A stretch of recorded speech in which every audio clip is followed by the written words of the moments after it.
All right, let's kick it. Welcome to the Sobriety Diaries, friends. My name is Nate. I am a grateful recovering alcoholic and sober coach. My addiction has shaped the person I am today and given me the ability and voice to help others, and I simply wouldn't be here without it. Recovery is possible. The Sobriety Diaries is a video podcast where we talk to other recovering alcoholics and addicts. We hear their stories and hope to help others who may still be struggling. Head on over to the sobrietydiaries.com where you can apply to be a guest on the show and join our insiders list for early release episodes, exclusive content, and much more. Also, please share this podcast with just one person in your life who may still be struggling. You just never know what they may need to hear today. Happy Sober Day, friends. Thank you so much for downloading the episode today and for spending time with us here on the Sobriety Diaries. The support is truly appreciated, more than you know, and the reason that we continue to do what we do. So thanks for spending time with us today. We have got an amazing episode for you today. Dr. Robb Kelly, he is a PhD and addiction specialist who has, on one hand, played bass guitar with Elton John and David Bowie and recorded at Abbey Road. And on the other hand, he has been homeless on the streets in London and, everything in between. And he has turned that experience and knowledge and education so selflessly now into a practice helping recovering alcoholics and addicts here in the United States. So we will touch on his own journey. We will touch on the practice and the services that they offer.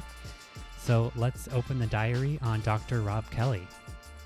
Dr. Robb Kelly, PhD, addiction specialist, thank you so much for joining us today. I'm looking forward to our chat. How's your day going? Going awesome now, Nate. I'm all with you.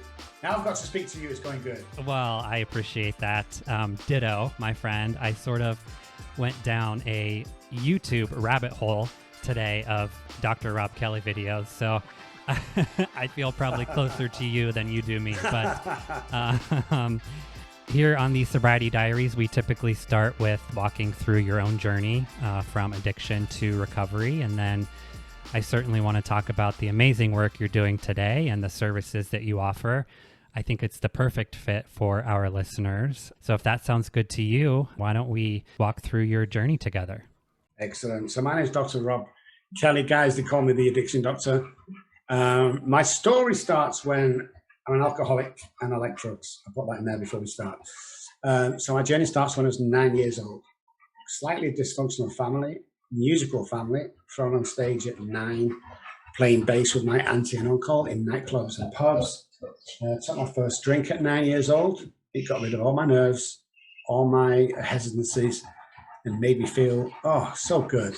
So I knew I'd found something I could take. Looking back now, that was the point when I became an alcoholic, would you believe? After studying years and years and years about the brain, alcoholism, neural pathways, and neuroplasticity, I knew then that was the case. But, alcohol was my friend for a long time, a long time. It put me in situations I felt comfortable. I don't mean dangerous situations. I mean, with girls or at school, stuff like this. If I hadn't been drinking, I wouldn't have gone for the job at Abbey Road.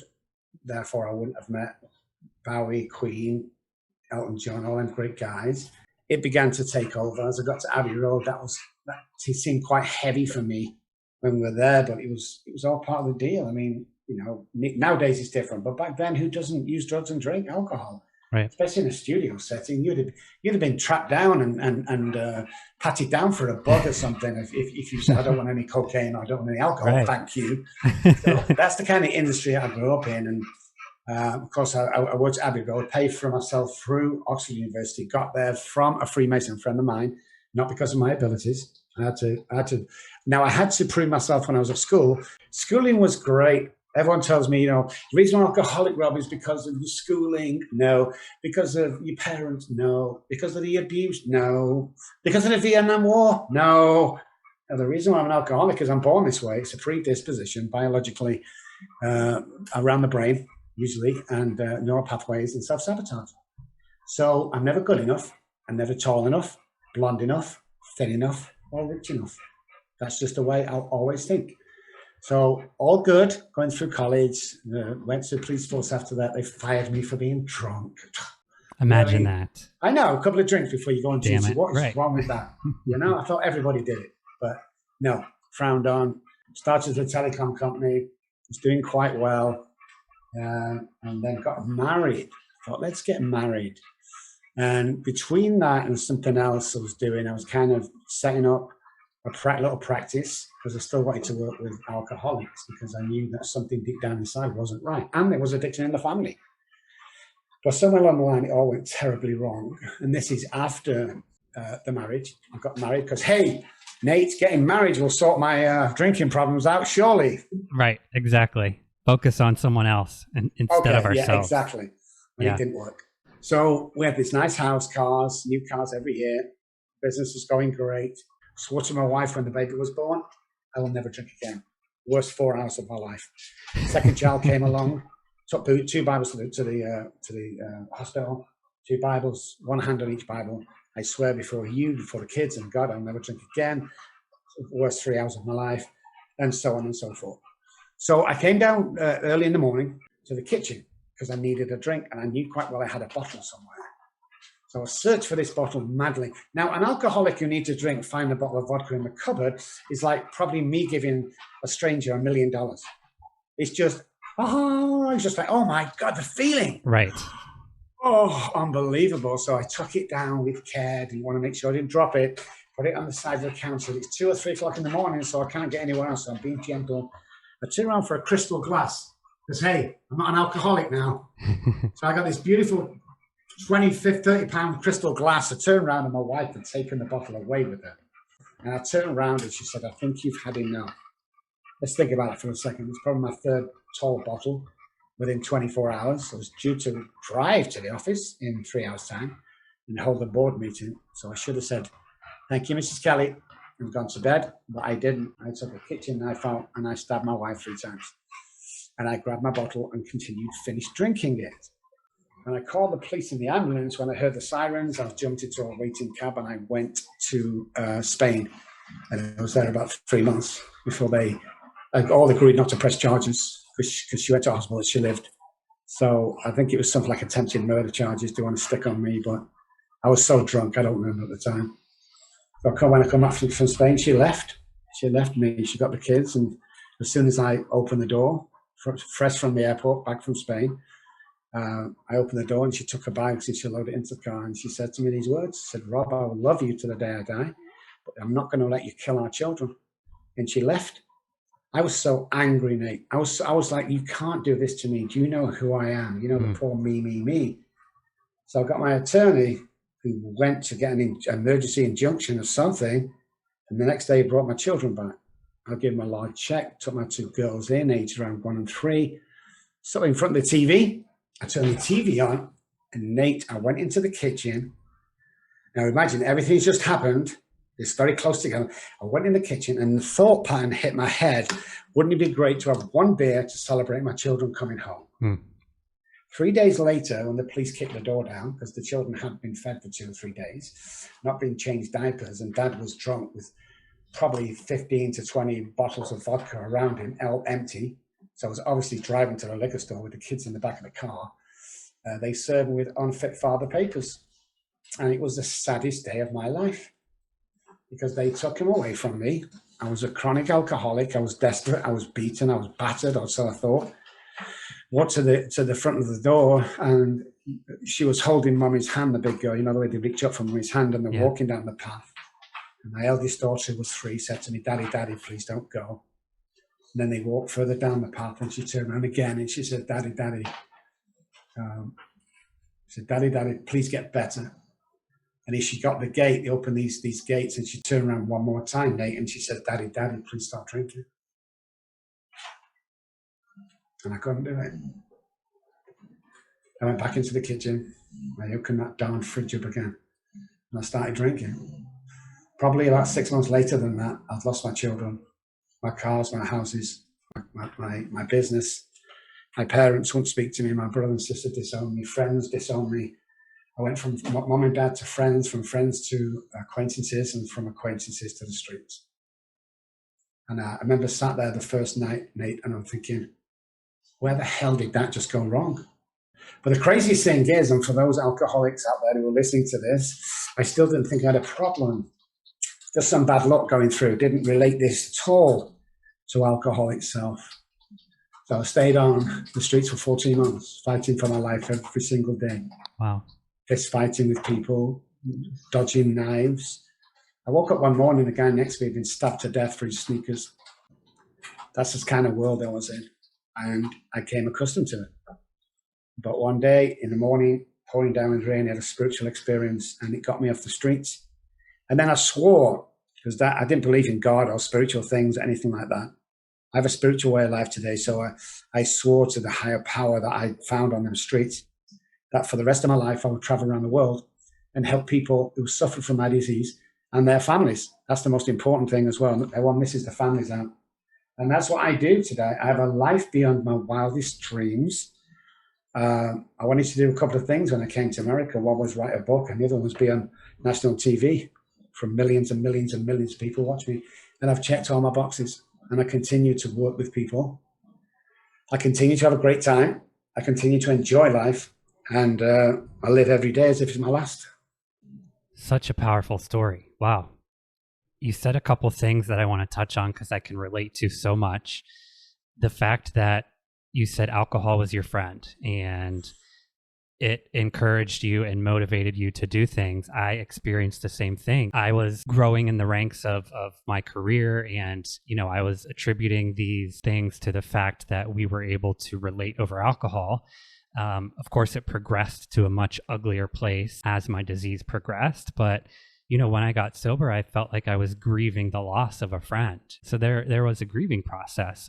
Also, as far as, the causes of your addiction, I love that you touched on that. And, you and I both agree that I was an alcoholic far before I took my first drink or any of the things that had happened in my life that other people may contribute to my alcoholism that I do not.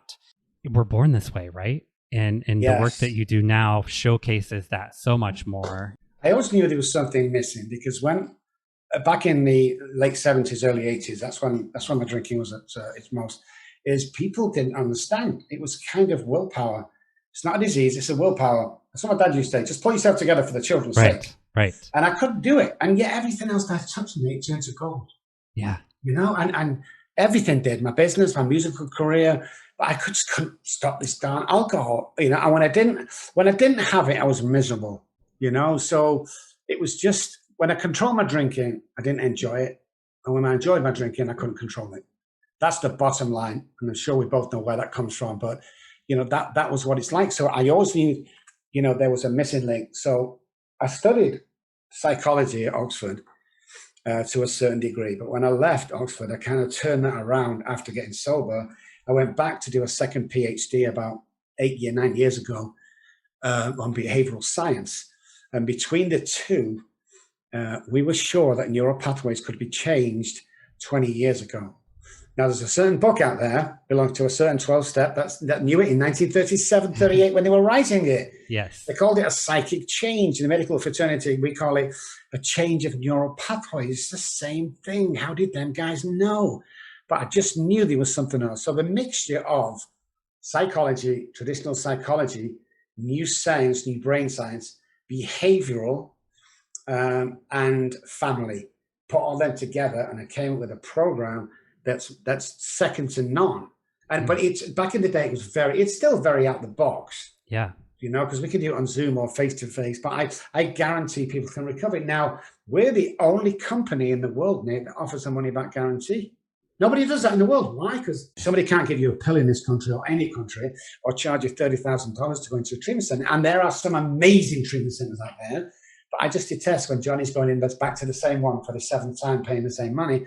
But I just create this program that is done with education, experience, because we have to have that experience, Nate, as you know, to talk on the subject or work in the field properly. And just a passion to help others. That's what I have, a passion. Because my mum had cancer for many years, but it was a known fact after that my homelessness and the chaos that I caused to my children sped up the cancer. There's no doubt about that. But the nice thing about all of that, when I talk about my past and what we do today, because this ties in nice, is the daughter that says, "Daddy, Daddy, please stop drinking." Of course, I wrote a book, and that's the title. Is also the daughter that got in touch with me 3 or 4 years ago, who now is my #1 counsellor in Robb Kelly Recovery Group. She runs our Manchester office in England. Wow. How cool is that? Wow. I got chills when you said that. so dads out there, or moms, what are you experiencing, dads? If you're going through some stuff or going through some bad times with alcohol and addiction, keep doing the right thing. Get yourself well. You know where to go. It's right at the beginning of the phone book. Right. You know where to go. And get yourself somebody who's been through that experience and teach you the book and the work that they do. Get your life back. Get on track. Keep honest. Keep simple. And your children that you think you lost, they'll come looking for you. I promise you. We have to want to get sober and live this better life for ourselves, right? But I can only imagine as a parent that comes pretty damn close to wanting it for yourself. Having your children torn out your arms is like having your heart torn out your chest. The pain will never go away fully. It can never fully be repaired. But if we do the right thing, then the right thing will happen. But yes, Nate, I must stress, because I'd lost my kids. I'd cut them off. I had to for my own sanity. Yeah. I couldn't sit every Christmas and birthday crying myself to sleep. I had to cut them off. And alcoholics are very good at that, by the way. Right. They cut them off. So I was doing it for me because I hated the saying it, sick and tired of being sick and tired. You know something, Nate? I was sick and tired of being sick and tired. I was homeless. I was beaten. I was bruised. I did a lot of things on them streets I never thought I would do. And I kept lowering the bar lower and lower until the bar was flat on the floor. And I'd not bathed for so long. I'd not eaten properly. I dropped down to about 120 pounds. I'm a 270-pound bodybuilder and fighter. You don't get to that weight. I just wasn't eating. I was drinking. People bullied me. You can't bully me. I'm too strong. Yeah. But I dropped down that much weight that they bullied me. And they took my confidence away, Nate. And they took my self-esteem away, Nate. And finally they came after me, and I tried to commit suicide 8 times. And on 2 occasions I succeeded and my heart stopped. And the EMTs brought me back to life again. It's like I couldn't die because I didn't know who I was. I was lonely and I was lonely and I was abandoned on the streets. Abandoned, Nate. It's a horrible place to be. And it's the alcoholic's worst nightmare. And I've come back to that to be one of the best addiction minds in the world. So they tell me, how's that possible? I was just going to say that happened for a reason. Yes. That happened for a reason, and you are fulfilling that today. Well, people tell me, would you change anything? The homelessness. And I say to them, hey, my homelessness, loss of children, all that stuff, it was like a semester at Harvard in my position today. Mm-hmm. The information that I gained, painfully as it may be, gives me the ethos to look at some other people with that same voice and go, I know what you're going through. I know the alcohol, drugs are ruining you, but I know the heartache that you're suffering because I've been there. And I truly believe that one alcoholic who's been to the depths can win the confidence over. We both know that. But they get to them points straight away that I know your pain.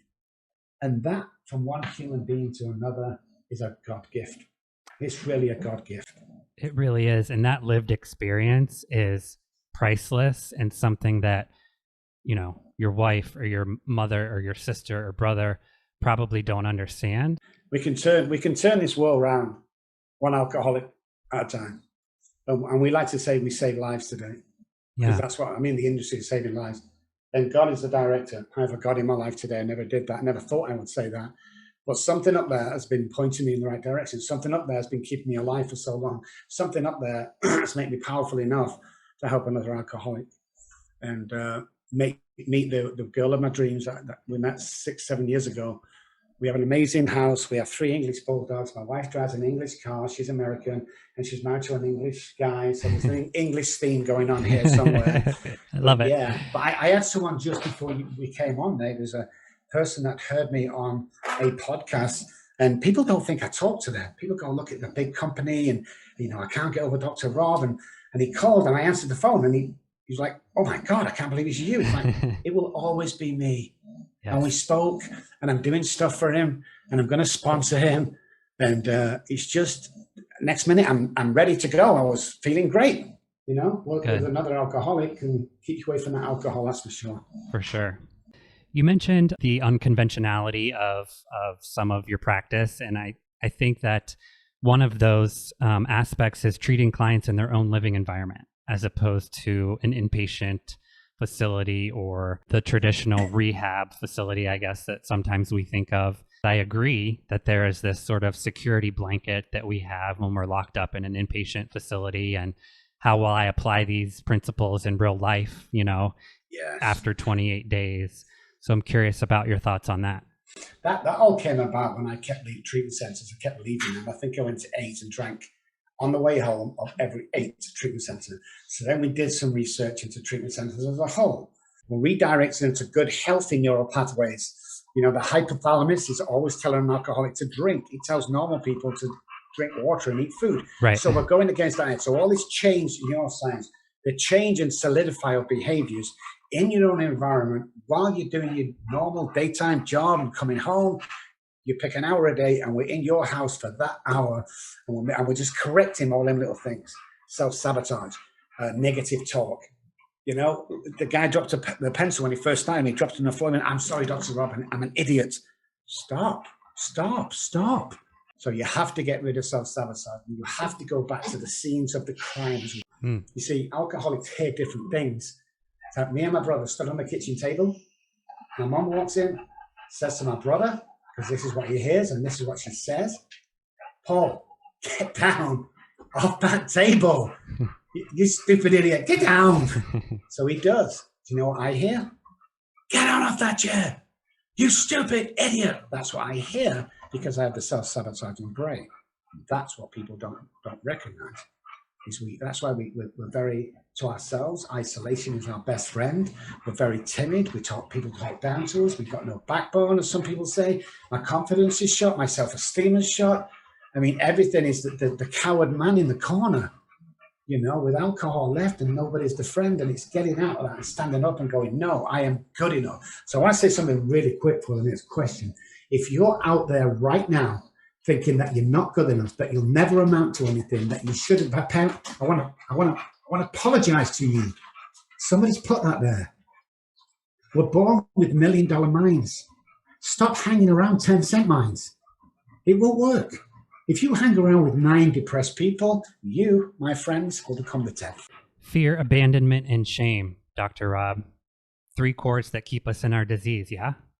Definitely. And when we look at them 3 words, we look at fear that runs our life, runs the alcoholic life, fear of everything. Fear of the door closing, dropping the game, fear of leaving, abandonment, fear.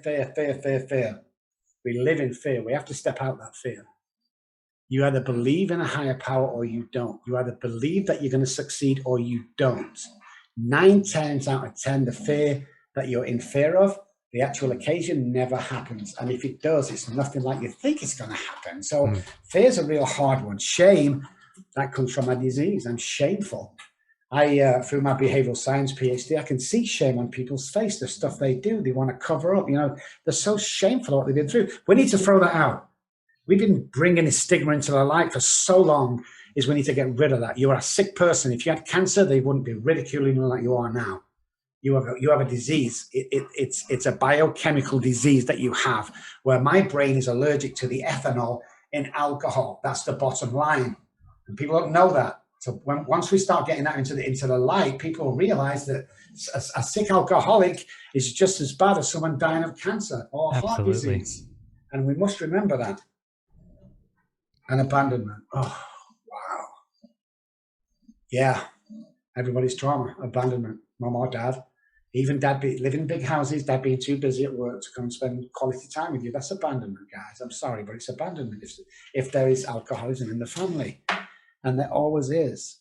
It's abandonment when you go to school and your parents don't pick you up. It's abandonment when you play for the football team and all the other parents are there, but your dad's still working, God bless him, to give you a good living, which he did, but that's abandonment. And we need to realize this. The abandonment just builds up and builds up and builds up. And we're great because there was a young woman snatched off the streets many years ago in England when I was a police officer. And they couldn't find her, 17 years old, big man hauled off, nobody could see her. 9 months later, police car going down the road, pulled this guy over because of broken tail light. And his car was a stolen screwdriver.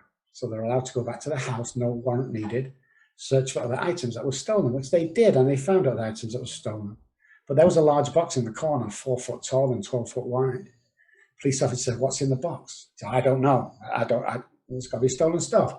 Smashed the lock up, opened the box, and there was that girl that had been taken 8 months ago. She was being abused, fed, and put back in the box for 8 or 9 months, Nate. Wow. The policewoman leant over. She was alive, but she was beaten, stepped out of the box. She took the police coat off and put it around the girl. What's the first thing she did? She got back in the box. Wow. And that's what alcoholism is all about. Stop getting back in the box, guys. It's not your comfort zone. There's a big world waiting for you out there, waiting for you to conquer the world. Oh, that's impossible, Doctor. You can't do that. Mm-hmm. Waiting for you to conquer the world. Believe me. Like quantum physics tells me I can be on 25 places at the same time on a basketball court. Me? I'm selfish. I can visualize myself under the goal. So when I get the ball, slap, I'm a hero. How do I get there? Listen up, guys. You walk over and you take that position. What you can visualize in your head, you can hold in your hand. Prove me wrong. Prove me wrong, guys. You can have that job, that girl. You can have that car, that house. You can work for that company. The only thing that's stopping you doing that is you. Come on. I want to ask you about enabling. Did you find when, you had some success in life and there was money and people around you, was it easier for you to kind of skate through a little bit as far as people not mentioning maybe your alcoholism as much? Oh my goodness. Nobody's asked me that question, Nate. And it's one of the most wished questions that I would listen. Everybody, yes sir, no sir, 3 bags full, sir. Yeah. You think I'm drinking too much, guys? You? No, definitely not, Rob. You're not drinking. Okay. Everybody was on board until there was no paycheck. Yeah. And then I found out myself and I crashed. And guys, when you crash, there's not a lot of people there to help the fall or break the fall. Not in my world, there wasn't. Because I surround myself with yes people. Right. I try not to do that today. I try to surround myself or hire people that will tell me the truth. And no, I called my sponsor before this morning. Remember off air, we were talking about what a day I've had. Yeah. I text my sponsor, I'm feeling down, blah, blah, blah. His response wasn't, "Oh, there, Rob. Maybe if you had a cup of tea, it was all right." He said, when's the last time you worked with somebody? Call an alcoholic now. It just so happens that guy called me, that guy that heard me. Now I feel great, Accountability around you, it's good. My sponsor says the same thing. First question is, have you reached out to anyone? Have you helped someone today? Have you read any literature? Like, what work have you put into it to change that around? I went to a meeting once with my sponsor and I came out and I said, that was the worst meeting I've ever been to. And he said to me, "Didn't hear you share." Boom. Same situation. It's like, ouch. Yeah. Okay. You could have turned that around. How has the practice evolved from you spending an hour in the home of a client to this sort of comprehensive offerage of services today? Just what people want. I think, well, the best thing and the worst thing that happened to addiction was coaches. The best thing is that we don't have to play by the game. My coaches don't play by the rules, just like alcoholism and addiction doesn't play by the rules. But then everyone wants to be a coach overnight and gets a 2-hour certificate where they can damage people. So we have an exclusive staff that they call Matt E team, and we cover depression, we cover divorce, we cover separation, we cover alcohol, drugs, depression. All the stuff that can happen to you is usually around the head, usually around the behavior. And what we've found is there isn't behavioral wise, that is, and neuropathway and self-sabotage, there isn't an illness you can't get over when you come to this company and we send you a person. 99.9% of our work is telehealth, has been for 9 years. Yeah. Everybody overnight was a telehealth provider. Stop it. Well, it takes years and years to work with somebody on a HIPAA compliant software. Right. So yeah, it's just experience. It's matching up and a desire.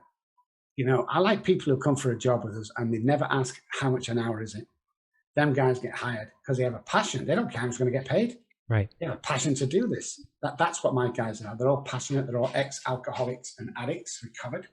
Every single one of them. But the only person that isn't is my wife, who runs the back end. She's the outreach director, and she does everything in here. But everyone else has suffered and been through it. And I think when we fundamentally look at the services that we do, it doesn't just pertain to alcoholism and addiction. The work that we do, the self-confidence, the confidence building, the self-sabotaging, you know, the pulling away, making you realize who you really are. Because I would be out of work if say the patient come tomorrow and we could swap places for 10 minutes, all these problems would be over. Because we never see how amazing we are. We never see the power. We never see ourselves as we do. And, you know, somebody pulled a photograph the other day, Nate, of me and him. And it's something like 10, 20 years ago. He said, Rob, look at this, look at this. I'm like, what? Look at this photograph. Oh my God, we were thin. Oh my God, those were the days, weren't they, Rob? And I thought, well, they were, but we didn't know that. What if today's one of those days? Right. So why can't we live today as if we were still thin and still young? And why can't we do it? Because we never know when we're doing it. And that's one of our specialities, is making you see you. And the change is phenomenal. If I tell you a lie, you might believe it, you might not.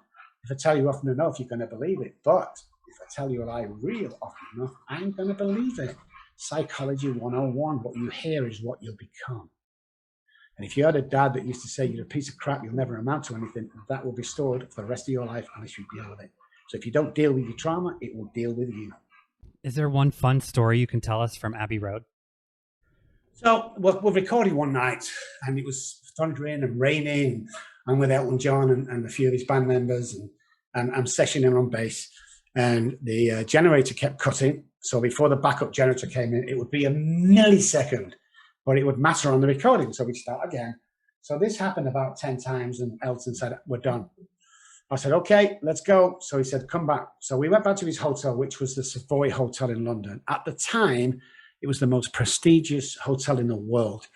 We goes up to the penthouse suite. Oh, Nate, there was me, there was girls, there was guys, there was coke, there was drink, there was Elton, there's Bowie, I think was in. There was just an amazing atmosphere of just craziness. And then I heard Elton screaming from the other room. It's like a bedroom of his. I walked into the bedroom. I said, Elton, what are you doing? He was screaming at the manager downstairs. And he was telling the manager that if he didn't stop the wind and the rain right now, he would never book in that hotel again. And he was being truthful. So they didn't know what to do. They said, okay. What do you say to that? Phone down. I know, it was craziness. And then I realized what world I was in. Right. It was just a crazy world of just getting away with stuff you should never get away with. Because I have to look at pop stars today or film stars and go, you know, if they didn't have a career, they would never get a partner. They are so ugly. They are just aggressive. They are just, you know, but they do. And once someone sees you on TV, it's crazy. They think it is higher power of, no, it's not. Everyone has crazy times. The ego is yes, can be dangerous. Yes, it can. Yes. And sometimes in my game, it's really hard. Sometimes I've been guilty of getting into that, believing what other people say, believing what the internet says, believing what I hear back from this, and I can get a little bit above myself. But what I've done for the last probably 8 years is I've never watched anything. I've never heard anything that I do, because I don't want to. I might believe that. I might start believing that. Yeah. That people saying, you're amazing, Dr. Rob. You're like a god, doctor. I don't need to listen to that, because my subconscious egoistic brain will go, oh, yeah, you are, Rob. That's exactly who you are. And you don't want to be going to the meetings where that guy's a mechanic. Oh, no, you're better than that, Rob. And what happens? I'm in hospital drunk. So I've got to be really careful. Yeah. What are you grateful for today, Dr. Rob? I'm grateful for you. Wow. And I'll tell you why. That's not just something I can just come out with. I'm grateful that I'm on your show today. I'm grateful for the work that you do. It's very, very powerful. I've listened to previous shows. You have a great following. And you are the man, as far as that's concerned. You've stood up and you've been a leader in an organization and industry that doesn't like leaders and wants to put us down. And it's hard to stand up, and sometimes it's a lonely walk. And sometimes, well, all the time, you get no thanks for it, you know? So I'm grateful for you. I'm grateful for my wife, who also turned my day around today. I'm grateful for my 3 English bulldogs that are always with them, my 2 cats, and the house that we live in, and the friends that I have. And I don't really want to say I'm grateful for being sober, because I thank God for being sober many years ago. I always think it's like a little kid. Thank you, thank you, thank you. No, I said no, thank you. Everything's good. All he said, he's doing my work. Work with my kids, you'll be okay. Have an amazing life. I have everything I want and everything I need. And I've seen way too many miracles for one person in this, alcoholic arena. I've seen way too many miracles happen. It's beautiful, absolutely beautiful. It's hard to deny it, right? When you see so many miracles. It is. It really is. It really is. You just got to put your hands down and go, you know something? There's no such thing as coincidences. Wow. That is my... That is the mantra that I have lived by and been saying to my business partner 10 times a day for the last 2 months since we've started this journey together. There are no coincidences, and we, I think, cannot end it on a more perfect note. Dr. Robb Kelly, thank you for your time today. Thank you for the work that you're doing. Let's keep in touch, my friend. I would love to build a relationship and perhaps do some more things in the future together. Definitely. I look forward to it. Thank you so much, Nate. Thanks so much for listening today, friends. Huge thank you to Dr. Robb Kelly for your time and willingness to share your story today. Hopefully you heard something that resonates with you, and if we help just one person, our job is done. You can find all things podcast related and subscribe to our show at thesobrietydiaries.com, youtube.com/Nate Kelly, where we upload today's video podcast, and on Instagram at the Sobriety Diaries Pod. Check back soon for new episodes with new stories to tell, but until then, try your best not to drink and be good to yourselves. Bye, friends.